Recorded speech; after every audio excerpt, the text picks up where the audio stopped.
Bible గ్రంథం ఒక వచనాన్ని మనం చదువుకొని దేవుని వాక్యంలో ముందుకెళ్దాం. ఆదికాండం 29వ అధ్యాయం. ఆదికాండం 29వ అధ్యాయము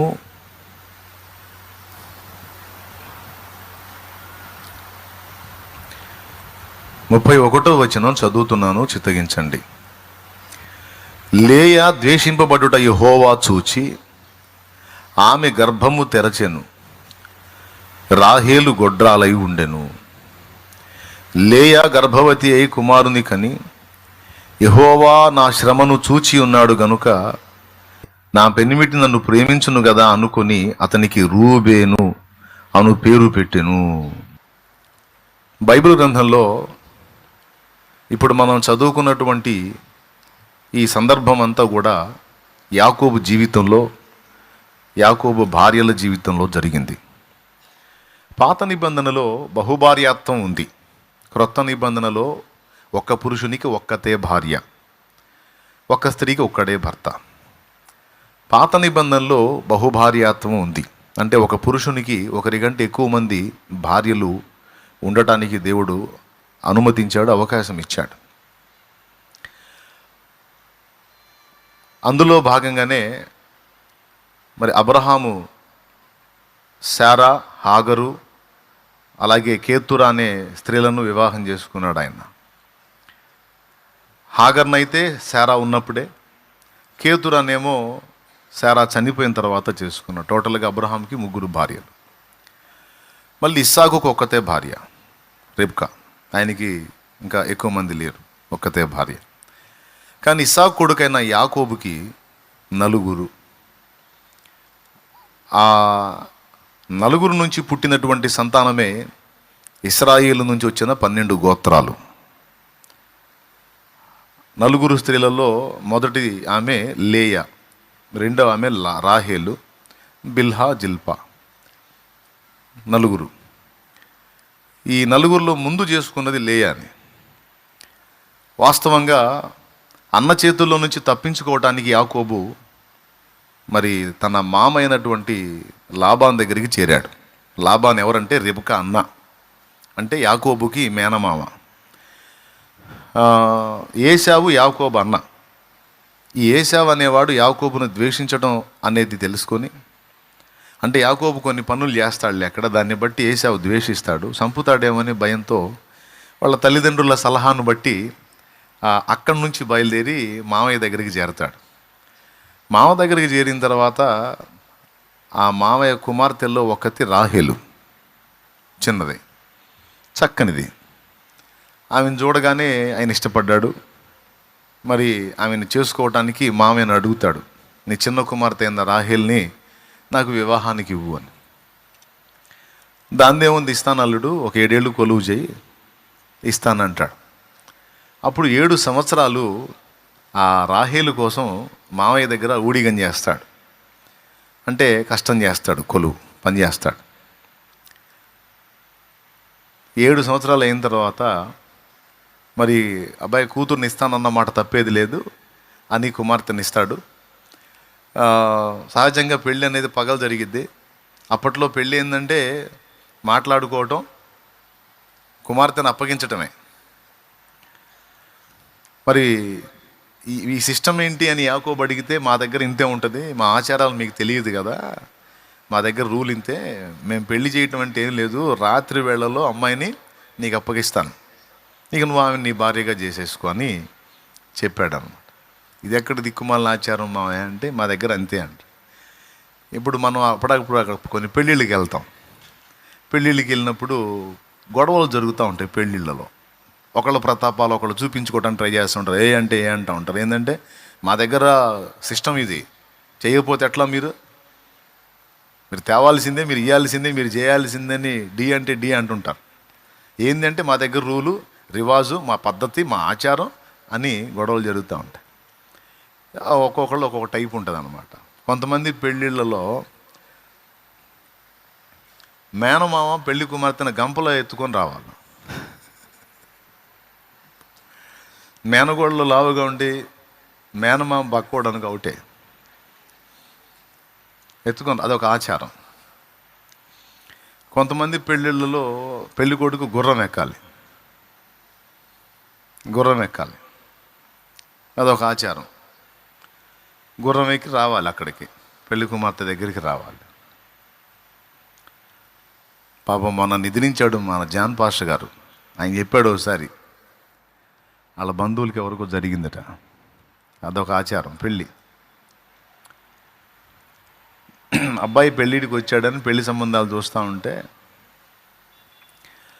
ఏదో సంబంధం కుదిరిందంట. సరే పెళ్ళి డిసైడ్ చేశారు, ఫలానా రోజు పెళ్ళి అనుకున్నారు. ఏందిరా మరి సిద్ధమేనా అంటే సిద్ధమే అన్నాడు. అమ్మాయిని చూశాడు, ఇష్టపడి అంతా బాగా అయిపోయింది. తీరా పెళ్లి దగ్గరికి వచ్చేటప్పటికి వీళ్ళు అబ్బాయిని ఎక్కించడానికి గుర్రాన్ని వెతికారు. ఆట గుర్రం అంటారు దాన్ని. ఈ ఆట గుర్రానికి అలవాటు, ఈ తప్పెట్లు కొట్టినా మేళాలు కొట్టినా ఏం కొట్టినా దానికి అలవాటు. అది డ్యాన్స్ వేస్తుంది పెళ్లి కొడుకుని ఎక్కించుకొని. పెళ్లి కొడుకేమో పూలు ముందుకేస్తారు మొహం కనపడకుండా.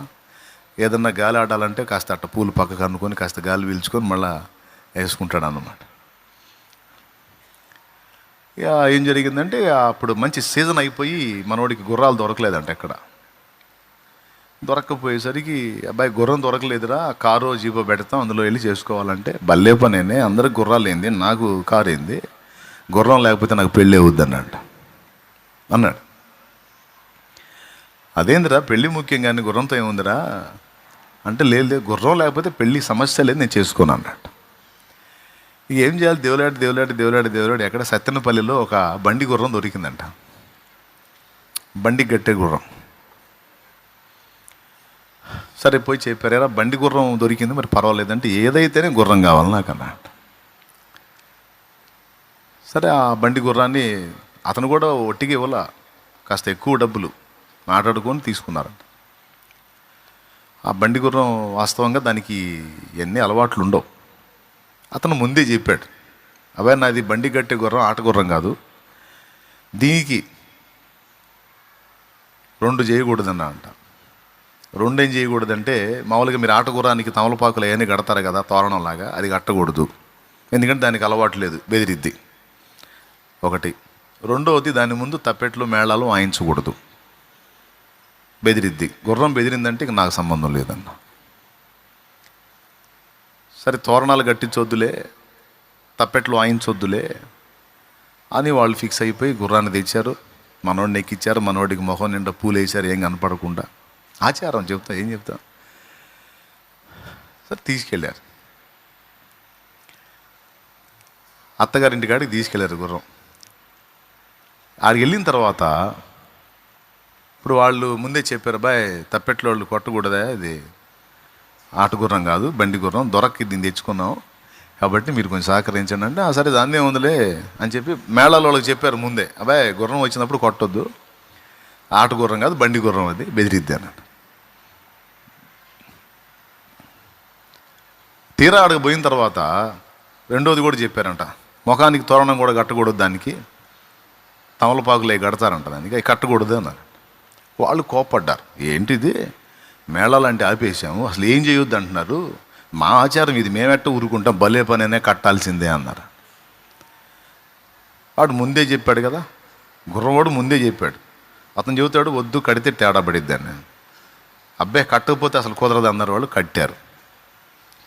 సరే మేళాల వాళ్ళకి డబ్బులు ఇచ్చారు, వాళ్ళు కాస్త సొక్కేసుకున్నారు. వేసుకున్న కృతజ్ఞత మేలుకుంది వాళ్ళల్లో. కృతజ్ఞత మేలుకొని, అరే నీ డబ్బులు తీసుకొని అబ్బాయి పెళ్లి కొడుకు తీరా వచ్చిందాక మనం మేళం వాయించకపోతే ఏం పద్ధతిరా, పోదాం పండు ఉండి దెబ్బలేసి వెళ్దాం అన్నారు. ఇక ఆ తప్పెట్లు తీసుకొని దాన్ని ఎదురుగా పోయారు. పైన కూర్చున్నోడికి పూలు దిగేస్తున్నాయి, కనపడట్లా. గుర్రానికి సైడ్ ఎదురు కనపడేటట్టు సైడ్ కనపడకుండా ఈ కట్టారు, దానికి కనపడట్లా. ఇంకొకటి ఎదురు చూపు కూడా కనపడకుండా వీళ్ళు తోరణం అడ్డం కట్టారు. అట్లా కట్టారు, కనపడుతుందా? దానికి కనపడదు, ఆ పైనోడికి కనపడదు పాపం, ఎందుకంటే పూలు దిగేశారు కాబట్టి. ఏం జరుగుతుందో పైన కూర్చున్నోడికి అర్థం కాల. వానికి గుర్రం ఎక్కాడు, అది ఆనందంగా ఉంది తనకి. వీళ్ళు ఎదురుగా వచ్చి పెళ్ళ పెళ్ళ పెళ్ళ పెళ్ళ టక టక టక కొడతారుగా, కనకడ కొట్టారు. కొట్టేసరికి అది అదురుపోయి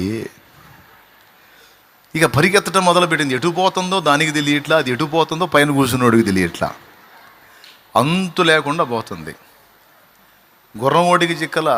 ఇప్పుడు ఇద్దరు తేడా పడ్డారు. గుర్రం ఓడి వాళ్ళేమో గుర్రం, పెళ్లి కొడుకు తల్లిదండ్రుల గోలేమో పెళ్లి కొడుకు. ఇక పెళ్లి కొడుకు తల్లిదండ్రులు అరే మేరే బేటా అనుకుంటూ పరిగెత్తారంట వాళ్ళు. గుర్రవాడు అరే మేరే ఘోడారే అనుకుంటూ వాడు పరిగెత్తారు. పరిగెత్తి పరిగెత్తి పరిగెత్తి పరిగెత్తి పోయి చూస్తే పూలు పక్కకేసుకొని ఈ రెండు పగిలి బ్లడ్ గారుతా కూర్చొని ఉన్నాడంట. గుర్రం పోయింది, ఎడిపోయిపోయింది, అంతు లేదు. అది ఆచారం.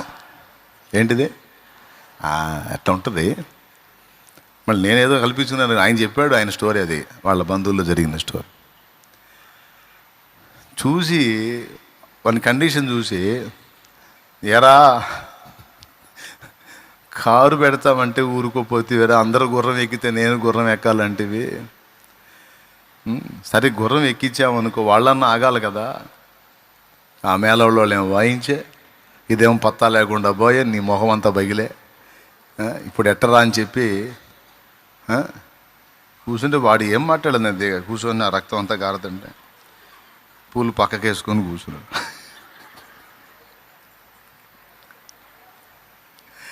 దేవునికి స్తోత్రం కలుగునుగా. అప్పుడు అడిగాంట, మళ్ళీ గుర్రం పిలుద్దామంటే, ఇక గోడ నక్కో షాదీ కర్తే అన్నాడు. షాదీ కర్లో అన్నాడు, పెళ్లి చేసేసుకోండి, ఇంకా నాకు గోడ వద్దు పాడొద్దు. మొహం పగిలింది. ఆ మొహం అది కడిగి శుభ్రం చేసి చిన్నగా మళ్ళీ తీసుకెళ్ళి ఏదో అయిపోయింది. కొన్ని ఆచారాలు ఉంటాయి.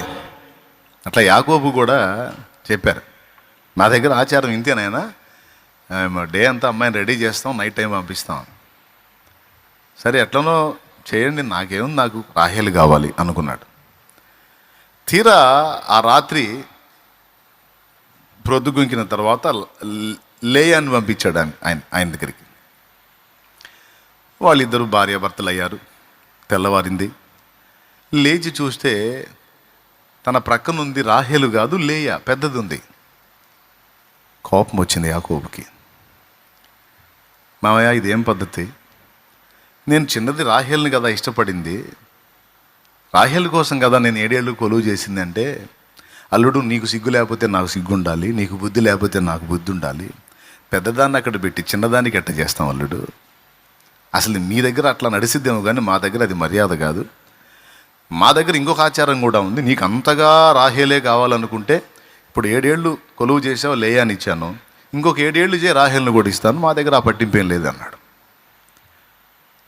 మళ్ళీ యాకోబు కొలువు మొదలుపెట్టాడు. ఆ రాహేలు కోసం మళ్ళీ 7 ఏళ్ళు చేశాడు. మొత్తం 2 ఆడవాళ్ళ కోసం 14 ఏళ్ళు కష్టపడ్డాడు బిడ్డ. దేవునికి స్తోత్రం. ఎన్నేళ్ళు? ఎంతమంది కోసం? 2 స్త్రీల కోసం 14 ఏళ్ల జీవితాన్ని వెచ్చించాడు. ఆ ఇద్దరిని చేసుకున్నందుకు గాను మామయ్య కృతజ్ఞతగా వాళ్ళిద్దరికి చెరొక దాసిని ఇచ్చాడు. ఆ ఇద్దరు కూడా ఈయన ఖాతాలోనే. మొత్తం 4 భార్యలు. ఇది యాకోబు జీవితం. భలే ఉంది కదా. ఇప్పుడు మీలో కొంతమందికి ఇప్పుడు కూడా అలాంటి ఆఫర్ ఉంటే భలే ఉండేది అన్న అనిపిస్తుందేమో మీకు. ఇప్పుడు లేదు ఆ ఛాన్సు, అప్పుడు ఉంది. ఇప్పుడు నీకు ఇవ్వబడిన భార్యను తప్ప పరస్త్రీని మోహపు చూపు కూడా దేవుడు అంగీకరించలేదు. క్రొత్త నిబంధనలో మత్తయి సువార్త 5వ అధ్యాయం 27వ వచనంలో, ఒక స్త్రీని మోహపు చూపుతో చూచు ప్రతివాడు అప్పుడే తన హృదయమందు ఆమెతో వ్యభిచరించిన వాడగును అన్నాడు. వ్యభిచారము చేయవద్దని చెప్పబడిన మాట మీరు విన్నారు కదా. నేను మీతో చెప్పున్నది ఏమనగా, ఒక స్త్రీని మోహపు చూపుతో చూచువాడు ప్రతివాడు అప్పుడే తన హృదయమందు ఆమెతో వ్యభిచారము చేసిన వాడు. అంటే నీ భార్యను తప్ప పరస్త్రీని అట్లీస్ట్ మోహంతో చూడటానికి కూడా ఛాన్స్ ఇవ్వాల. మోహంతో చూస్తే సమస్య ఏంటన్నా అని మీరు అంటారేమో. పాపానికి పునాది అక్కడే పడిద్ది. ఎప్పుడైనా చూడు, ఏదైనా చేయాలనుకుంటే మనిషి ముందు మన మనసులో అనుకుంటాడు, తన మనసులో డిసైడ్ చేసుకొని తర్వాత చేస్తాడు. చర్చికి ఈరోజు నువ్వు రావాలనుకున్నావు, అనుకోకుండా అప్పుడప్పుడు వచ్చావా? లేదు. ఈరోజు లేచిన దగ్గర నుంచి నీ మనసులో మెదులుతుంది, ఎట్లా వెళ్ళాలి మందిరానికి, దేవుని సన్నిధికి వెళ్ళాలి. కొంతమందికి సన్నిధి ఎలా ఉందో చూడాలి ముందు. అసలు వర్షం పడింది, నీళ్లు చూపించారు మొన్న బుధవారం వీడియోలో, మందిరం ఎట్లుందో ఏమో అనే ప్రేమతో, దేవుని సన్నిధి మీద ఉన్న ఆశతో, ఆకాంక్షతో, ప్రేమతో కూడా వచ్చారు మీలో కొంతమంది. బిజీ ఉన్నా కొంతమంది శుక్రవారం అని మీ మనస్సులో ముందు నిశ్చయించుకొని వచ్చారా, నిశ్చయించుకోకుండా వచ్చారా? సో ముందు రావాలి అంటే మీరు ఇక్కడ దాకా రాగలిగారంటే దీనికంటే ముందు పునాది ఎక్కడ పడిందంటే ఇంటికాడ నీ మనస్సులోనే నిశ్చయత. అలాగే ఒక వ్యక్తితో పాపం చేయాలనుకున్నప్పుడు ముందు ఆ వ్యక్తిని కూర్చున్న ఆలోచన ఇతని మనసులో స్టార్ట్ అయ్యిద్ది, ఈమె మనసులో స్టార్ట్ అయ్యిద్ది, తర్వాత అది క్రియారూపకమైద్ది. 2, ఎవరైనా ఒకళ్ళని ఏదన్నా చేయాలి అనిపించింది అనుకో, ముందు మనసులో నిశ్చయించుకుంటాడు, తర్వాత దాన్ని జరిగిస్తాడు. ఒక ఇల్లు కట్టాలనుకున్నాడు, ముందు మనసులో డిసైడ్ చేసుకుంటాడు, తర్వాత దాన్ని నిర్మిస్తాడు. అట్లా చాలా వరకు జరిగే పనంతా కూడా ముందు మనసులో జరిగిద్ది, తర్వాత అది క్రియాత్మకమైద్ది. యేసు ప్రభు చెప్పేది ఏంటంటే, ముందు మనసులోనే ఆ మోహానికి తావి ఇవ్వకపోతే ఆ చెడుతనం నీ వల్ల జరగదు. కానీ నువ్వు ఏముంది, జస్ట్ ఆలోచనేగా, తలంపేగా, నా మనసులోనేగా, అది అనుకుంటే ఏం పోయింది అనుకుంటావురా, అదే క్రియ అవుతుంది. అందుకని నువ్వు ముందు ఆ మనసులో వచ్చే ఆ మోహాన్ని తొక్కేమని అసలు మూలానికి విరుగుడు చెప్తున్నాడు యేసయ్య. దేవునికి స్తోత్రం కలుగును గాక. పెద్దగా చెప్పండి. మనలో మెతక బుద్ధి లేకుండా మనం తప్పు చేయటం సాధ్యం కాదు. తప్పు చేయటానికి ముందు మనలో మెతక ప్రారంభమైద్ది. ఆ మెతకను తుంచేయమంటాడు ఆయన, దానికి స్థానం ఇవ్వద్దు అంటాడు. అర్థమైందా? ఎందుకు చెప్తున్నాను ఇది? అప్పట్లో బహుభార్యాత్వం అనుమతించబడింది, కానీ ఇప్పట్లో నీకు ఇవ్వబడిన భార్యను తప్ప పరస్త్రీని మోహపు చూపు కూడా దేవుడు అవకాశం ఇవ్వడు, ఇష్టపడ్డాడు. ప్రైజ్ ది లార్డ్, హల్లెలూయా. కాబట్టి ఇప్పుడు ఎవరు కలలు కానొద్దు, పొరపాటును కూడా అలాంటి ఆలోచన రానియొద్దు. Okay, right. ఇక ఆ సంగతికి వెళ్దాం.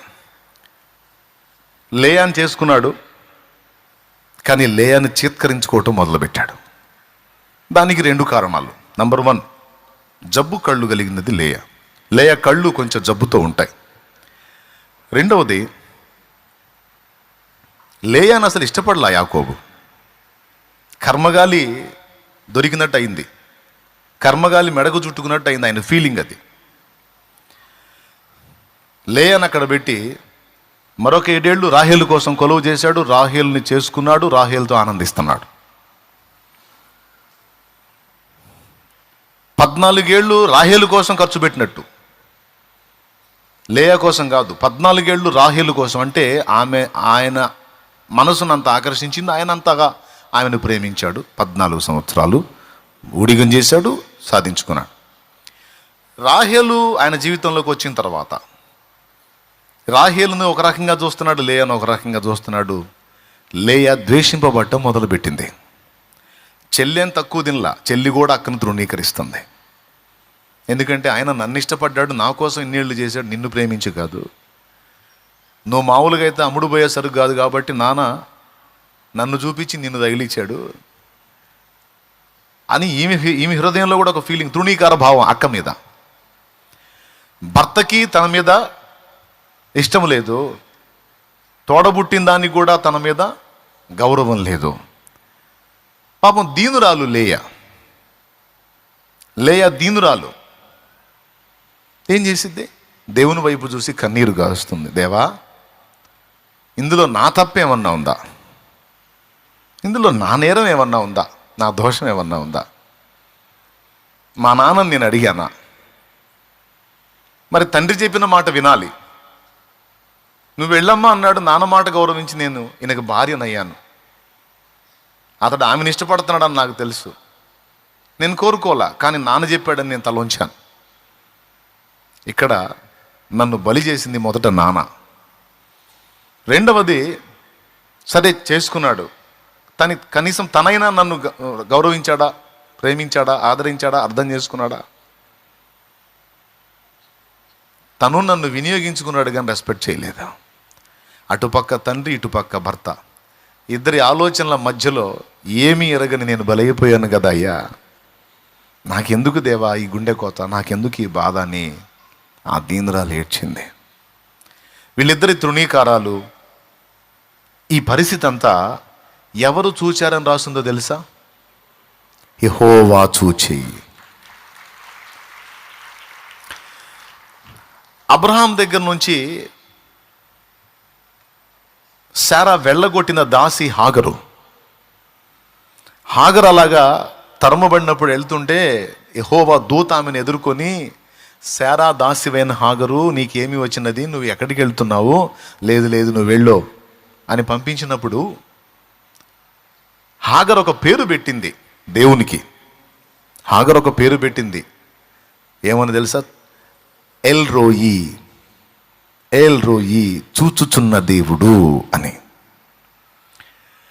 మన దేవుడు మనకి కళ్ళు ఇచ్చినోడు. బాగా వినండి, మన దేవుడు మనకి నేత్రాలు ఇచ్చాడు. మనం చూస్తున్నామంటే ఆ చూచే నేత్రాలు మనకి ఇచ్చింది ఆయనే. మనం మాట్లాడుతున్నామంటే ఈ స్వరం ఇచ్చింది ఆయనే. మనం వింటున్నాము అంటే వినికిడి జ్ఞానం, ఈ చెవులు, వినికిడి శక్తి ఇచ్చింది ఆయనే. నరులకు కళ్ళిచ్చిన వాడు తాను చూడడా? నరులకు నోరిచ్చిన వాడు తాను మాట్లాడడా? నరులకు చెవులిచ్చిన వాడు తాను వినడా?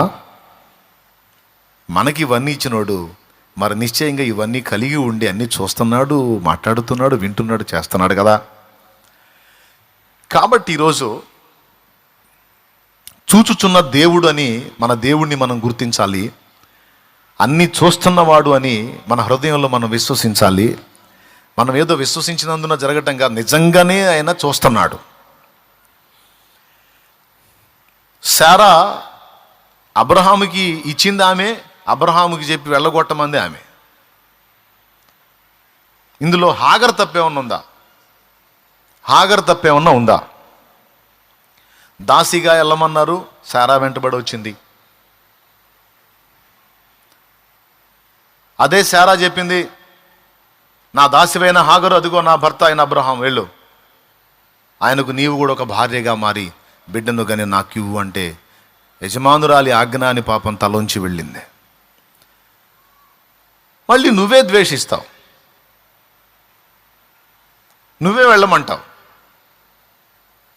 ఇక్కడ అబ్రహాము శారాల మధ్యలో అమాయకంగా నలిగిపోయింది హాగరు.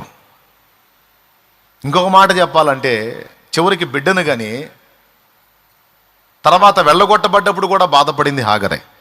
అయితే ఇక్కడ హాగరు పొరపాటు ఏంటంటే బిడ్డను కన్న తర్వాత శారాను తృణీకరించింది. అదొక్కటి హాగర్ మైనస్. అయితే ఫస్ట్ పాయింట్లో చూస్తే హాగరు ఇద్దరి మధ్యలో నలిగిపోయింది. ఆ సందర్భాన్ని మాత్రమే మనం తీసుకుంటాం. అక్కడ దేవుడు చూచాడు హాగర్ని. 2 పర్యాయములు దేవుడు హాగర్ని దర్శించాడు. ఒకసారి సింగిల్గా ఉన్నప్పుడు హాగర్ని దర్శించాడు, అప్పుడే ఆమె చూచుచున్న దేవుడని దేవునికి పేరు పెట్టింది. రెండోసారి తన బిడ్డ ఇష్మాయేలు తను ఇద్దరు ఉన్నప్పుడు ఆ ఎడారిలో మళ్ళొకసారి దర్శించి ఆ దప్పికతో అల్లాడుతున్న ఇష్మాయేలుకి ఎడారిలో నీటి ఓట పుట్టించి దాహం తీర్చి ఆ చిన్నవాడు పడి ఉన్న చోట దేవుడు వాని మొర్ర ఆలకించెను. మీకు తెలుసా, ఇష్మాయేలు, హాగరు, శారా, అబ్రహాం వీళ్ళందరూ ఆరాధించింది ఎల్షద్దాయినే, సర్వశక్తి గల దేవుడినే. తర్వాత ఆ వంశంలో నుంచి ఇంచుమించు క్రీస్తు శకం 500 అనుకోండి, అప్పుడు ఇస్లాం ధర్మం స్టార్ట్ అయింది. ఇంచుమించు అంటే 1500 సంవత్సరాల క్రితం, 2000 ఏళ్ల క్రితం యేసు ప్రభుది, 1500 ఏళ్ల క్రితం ఇంచుమించు అన్నాను నేను. అప్పుడు ఇస్లాం ధర్మం స్టార్ట్ అయింది. వీటన్నిటికంటే ముందు ఇష్మాయేలు ఫాలో అయింది మాత్రం అబ్రహాం దేవుడినే. అంటే అబ్రహాం దేవుడు ఎవరు? యెహోవా. దేవునికి స్తోత్రం. మీరు బాగా అర్థం చేసుకోవాలి.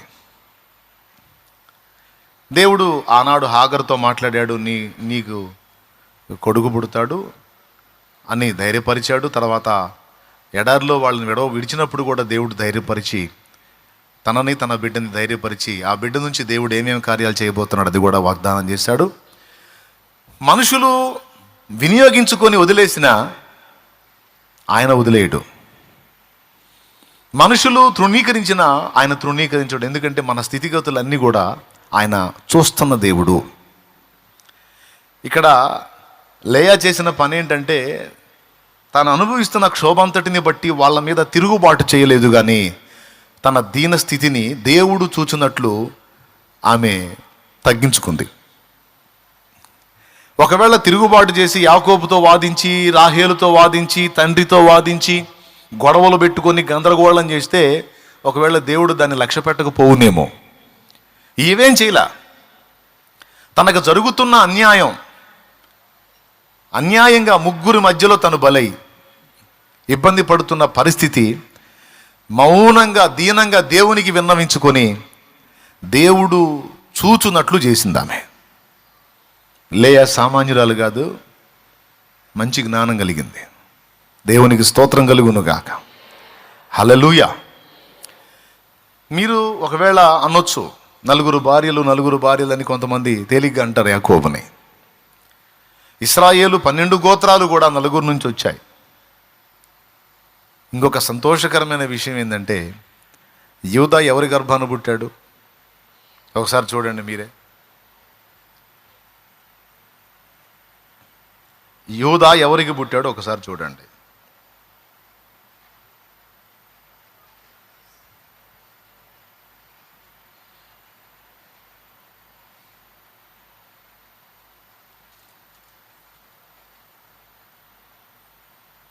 అక్కడే ఉంది. 29, 30 అధ్యాయాల్లో మొత్తం పిల్లలందరూ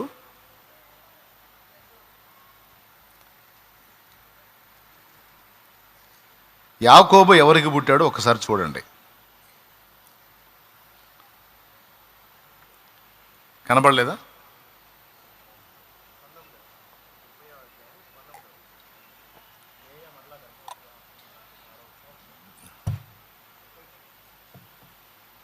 ఏం పర్వాలా, టెన్షన్ పడొద్దు, ప్రశాంతంగా చూడండి. అక్కడే ఉంది, దొరికిద్ది.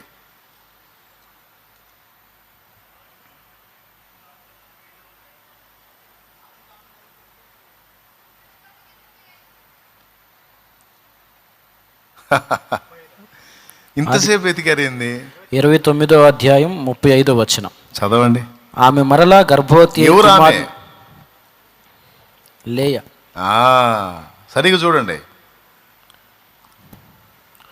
ఆమె మరలా గర్భవతి అయి కుమార్ని కని ఈసారి యెహోవాను స్తుతించదననుకొని యూదా అను పేరు పెట్టెను.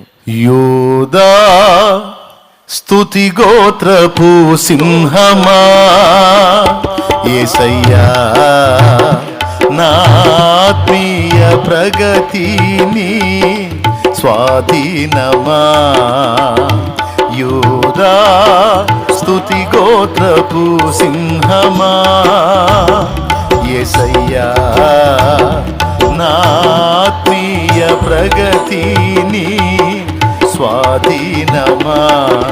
నీవే కదా నా ఆరాధనా, ఆరాధన స్తుతి ఆరాధన, ఆరాధన స్తుతి ఆరాధన. నీవే కదా నా ఆరాధన, ఆరాధన స్తుతి ఆరాధన, ఆరాధన స్తుతి ఆరాధన. దేవునికి మహిమ. లేవి, అలాగే షిమ్యోను, రూబేను, యూదా, ఈ నలుగురు ఎవరికి పుట్టారో చెప్పండి. ఎవరికి ఉందా అక్కడ? యాజకత్వం ఎవరిలో నుంచి వచ్చింది? లేవిలో నుంచి వచ్చింది. ఓకే, మన ప్రధాన యాజకుడైన యేసయ్య ఎవరి నుంచి వచ్చాడు? యూదా గోత్రం నుంచి. యూదా ఎవరికి పుట్టాడు? ఇక్కడ మీరు గుర్తించాల్సిన విషయం ఏంటంటే, దేవుని పరిచర్యకు అవసరమైన ఇద్దరు కూడా ఆమెలో నుంచే వచ్చారు. ఇక్కడ పాయింట్ గమనించాల్సింది ఏంటంటే, కొన్నిసార్లు మనం ఎదుర్కొంటున్నటువంటి అన్యాయం, మనం అనుభవిస్తున్నటువంటి ప్రతికూలత, మనం ఎదుర్కొంటున్నటువంటి తిరస్కారం, తృణీకారం అనేవి మనం ఫేస్ చేస్తున్నప్పుడు చాలా గాయమైపోయింది మన మనసుకి. కనీసం నాకు జరుగుతున్న అన్యాయాన్ని ఎవరూ ప్రశ్నించరేంటి అని బాధ కలిగిద్ది. మనమా నోరు తెరిచి మాట్లాడడానికి మనకు వాయిస్ ఉండదు. మన గురించి మనం వాదించుకునేంత పరిస్థితి మనకు లేదు. ఎందుకంటే మనది దీన మనస్సు. తగాదలు పెట్టుకోలేము, ఇతరులను తృణీకరించలేము, నా పక్షాన మీరు ఎందుకు మాట్లాడరని మొర్ర పెట్టుకోలేము, ఎవరి మీదో మనం ఏ ఫీలింగో పెట్టుకోలేము. కానీ మనం ఒకటి చేయగలం, దీన మనస్సుతో మనకు జరుగుతున్న అన్యాయాన్ని మనము సహించుట మనం చేసినప్పుడు, భరించుట అనేది మనం చేసినప్పుడు, అది పైనున్నోడు చూస్తాడు. ఆయన ఆకాశములో నుండి నరులను పరిశీలిస్తున్నాడని 14వ కీర్తన 53వ కీర్తన సాక్ష్యమిస్తుంది. ఆకాశములో నుండి ఆయన నరులను పరిశీలిస్తున్నాడు. వివేకము కలిగి తనలో వెదగువారు గలరేమో అని ఆయన అక్కడి నుండి చూస్తున్నాడు అని చూడండి. కింద ఆకాశము నుండి చూచి నరులను పరిశీలించెను. ఎవరు ఆయన? యెహోవా. తనను వెతికే వారి కోసమే కాదు, అసలు ఏ మనిషి జీవితంలో ఏం జరుగుతుంది, ఎవరెవరికి ఏ విధంగా అన్యాయం చేస్తున్నారు, ఎవరెవరు ఎలా అన్యాయమైపోతున్నారు, ఎవరిని ఏ విధంగా బాధ పెడుతున్నారు, ఎవరి ద్వారా ఏ విధంగా ఆయాసపరచబడుతున్నారు, ఇవన్నీ కూడా మౌనంగా ఆయన గమనిస్తూ ఉంటాడు అక్కడ. మనం అనుకుంటాం మన దీన పరిస్థితి, మన ప్రతికూలత, మన ఇబ్బంది, మన వేదన, మనకు జరుగుతున్న అన్యాయం, మనకు జరుగుతున్న తిరస్కారం, తృణీకారం దేవుడు గమనించట్లేదేమో అని మన ఫీలింగ్. నేను ముందే చెప్పాను, కళ్ళు మనకి ఇచ్చిన వాడికి కళ్ళు లేవా? చూడటానికి మనకు కళ్ళు ఇచ్చిన వాడు తడవలాడుచున్నాడా, చూచుచున్నాడా? చూచుచున్న దేవుడవయ్యా, నన్ను చూచినావు. మనం ఎన్ని పాటలు పాడుకున్నాం? ఎల్రోయి ఎల్రోయి నన్ను చూచావే వందనమయ్యా. ఎల్రోయి ఎల్రోయి నన్ను చూచావే వందనమయ్యా. నన్ను చూచావే వందనమయ్యా. నన్ను చూచావే వందనమయ్యా. నిన్ను పూర్ణ మనసుతో ఆరాధింతున్, నా పూర్ణ బలముతో ప్రేమించెదన్. ఆరాధన ఆరాధన ఆరాధన ఆరాధన ఆరాధన ఆరాధన ఆరాధన ఆరాధన ప్రేమించెదన్. అధికముగా ఆరాధింతున్, ఆసక్తితో ప్రేమించెదన్. అధికముగా ఆరాధింతున్, ఆసక్తితో నా పూర్ణ మనసుతో ఆరాధింతున్. నా పూర్ణ బలముతో ప్రేమించెదన్. ఆరాధన ఆరాధన ఆరాధన ఆరాధన ఆరాధన ఆరాధన ఆరాధన ఆరాధన. Praise the lord.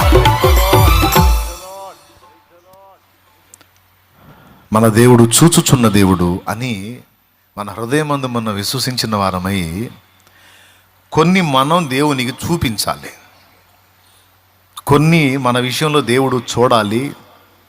ఆయన చూచున్నట్లు మనం ఆయన వైపు చూడాలి. ఈ ఒక్క సన్నివేశమే కాదు, చాలా సన్నివేశాలు బైబిల్లో నమోదు చేయబడి ఉన్నాయి. అందులో మొదటిదిగా పాపం నిష్కారణంగా తండ్రి, భర్త, చెల్లి ముగ్గురి చేతిలో నలిగిపోయినటువంటి ఒక అభాగ్యురాలు లేయా. ఇందులో ఆమె దోషం ఏముంది చెప్పండి? అవునా? నువ్వు ఆయన చేసుకో అంటాడు తండ్రి, దరిద్రపు దాన్న నువ్వేడ దొరికేవే నాకు అంటాడు భర్త. సో తన దీన స్థితిని దేవుడే చూడాలి, దేవుడే దీనికి తీర్పు తీర్చాలని మౌనం వహించి దేవుని వైపు చూచినందున ఆమె ఇప్పుడు మనలాగా తొందరపడలేదు. తొందరపడలా. మనలో చాలామంది ఏం చేస్తారంటే తొందరపడతారు. తొందరపడి దేవుడు కదలటం ఆలస్యం అవుతుందేమో అని వీళ్ళే తొందరపడి అడుగులేయటానికి ఇష్టపడతారు. దానివల్ల నష్టపోవటమే తప్ప సరైన ఫలం దక్కదు. ఇక్కడ గమనించాల్సిన విషయం ఏంటంటే నీ దీన స్థితిని, నీ తృణీకారాన్ని, నీ అవమానాన్ని, నీ తిరస్కారాన్ని దేవుడు చూచున్నట్లు నీవు దేవుణ్ణి చూడనివ్వాలి. నీకు జరుగుతున్న అన్యాయాన్ని ఆకాశమందుండి అతడు చూచుచున్నాడు. ఆయన చూచుచున్న దేవుడు. ఒక్కటే మాట, ఆ సన్నివేశంలో నువ్వు ఉన్నప్పుడు, అది ఎదుర్కొన్నప్పుడు, దేవా నువ్వు ఎల్ రోయి అనే అను. నువ్వు అంతే, ఎల్ రోయి నా దేవా నీకు స్తోత్రం అంటే తెలుసా, చూచుచున్నవాడా నా దేవా నీకు స్తోత్రం. నువ్వు చూడు, అంతే, వదిలేసా. నువ్వు ఎల్ రోయి అని పిలిచిన ప్రతిసారి కూడా ఆయన ఎల్ రోయిగానే స్పందిస్తాడు. చూచుచున్న దేవుడా అని నువ్వు పిలిచావంటే అర్థం ఏంటో తెలుసా, చూస్తున్నావా, ఆకాశం నుండి అన్ని పరిశీలిస్తున్నవాడా, చూచుచున్నవాడా, మా కళ్ళిచ్చినవాడా, నువ్వు చూస్తున్నావా, నీకే స్తోత్రం. మీరు గమనించినట్టయితే జీవితకాలం ఎక్కువ కాలం యాకోబుతో లేయానే ఉంది. 14 ఏళ్ళు కష్టపడి పెళ్లి చేసుకున్న రాహేల్ నుంచి ఇద్దరు వస్తే, ఒకడు యోసేపు, ఒకడు బెన్యామీను. లేయా నుంచి 4 వచ్చారు. తను ప్రేమించిన యాకోబు ప్రేమించినటువంటి రాహేలు ఎక్కువ కాలం యాకోబుతో జీవించలేకపోయింది. కానీ లేయాకి సమృద్ధిగా అవకాశాన్ని దేవుడు అనుగ్రహించాడు. ఇక్కడ ఓర్పు బట్టి, సహనం బట్టి, దీన మనసు కలిగి దేవుడు చూచిందాకా సంయమనం పాటించినటువంటి జ్ఞానవంతురాలుగా లేయా కనపడుతుంది. ఫలితంగా లేయా పొందినటువంటి ప్రయోజనం ఎంత ఉన్నతంగా ఉందంటే, ఆఖరికి రాహేలుకు పుట్టిన యోసేపు కూడా ఈ లేయా యోధా కోసమే పుట్టినట్టు. ఎందుకంటే ఈయన అష్టకష్టాలు పడి చివరికి కరువులో వీళ్ళని సేవ చేయడానికి యోసేపు ఉపయోగపడ్డాడు. దేవునికి స్తోత్రం. అంటే రాహేలుకు పుట్టిన యోసేపు కూడా లేయా సంతతికే సేవ చేశాడు. అంటే రాహేలు ఎవరిని గందో తెలుసా, లేయా పిల్లలకి ఉపచారం చేసేవాడిని, కరువులో కాపాడేవాడిని గందే.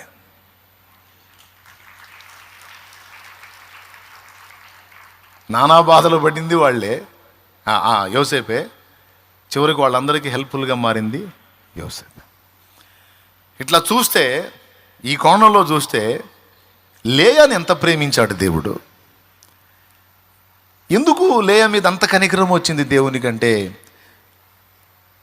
అమాయకంగా 3 మధ్యలో బలి పశువుగా మారినందున ఆ కనికర సంపన్నుడికి కనికరం వచ్చింది ఆమె మీద.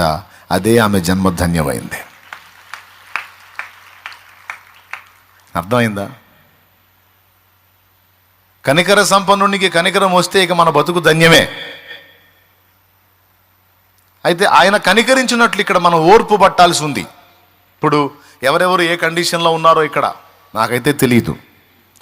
ఎవరు ఎలాంటి పరిస్థితులు ఎదుర్కొంటున్నారో, ఎవరు ఏ విషయాల్లో సఫర్ అవుతున్నారో, ఎవరు ఏ విషయాల్లో నలిగిపోతున్నారో, నువ్వు తృణీకరించబడుతున్నావో, అవమానపరచబడుతున్నావో, నిందలు మోస్తున్నావో, నలుగురి మధ్య నవ్వుల పాలయ్యి ఉన్నావో, ఏ విధమైన గుండె కోత నువ్వు కలిగి ఉన్నావో నాకైతే తెలియదు. నీకు తెలుసు.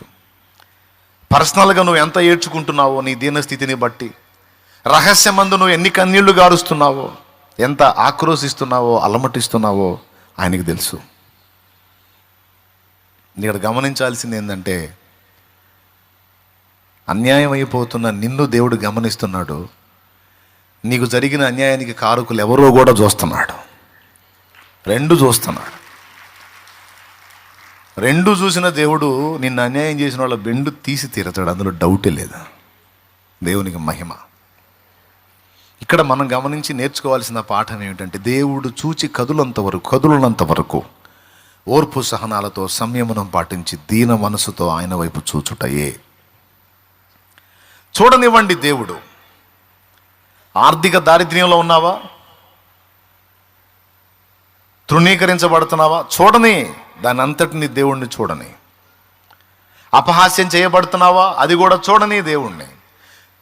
ఇవన్నీ నేను నా లైఫ్లో ఎదుర్కొన్నాను. నేను ఎవరి మీద వాదన పెట్టుకోవాలి, ఎవరి మీద తిరుగుబాట్లు చేయాల. పిలిచి అవమానపరిచిన దగ్గర కూడా నీకే స్తోత్రం ప్రభు అని నవ్వుతూ దిగొచ్చాను. పిలిచి అవమానపరిచిన దగ్గర కూడా నీకే స్తోత్రం నాయనని చూసి నవ్వుతూ దిగొచ్చాను. దేవుడు ఆయన చేసిన కార్యం ఏంటంటే, పిలిచి అవమానపరిచిన వాళ్ళు అక్కడే ఉన్నారు, వెళ్ళు అని తృణీకరించిన వారు అక్కడే ఉన్నారు. దేవుడు ఆయన బలమైన బాహు చాపి ఆయన చేయాల్సిన కార్యం ఆయన చేశాడు.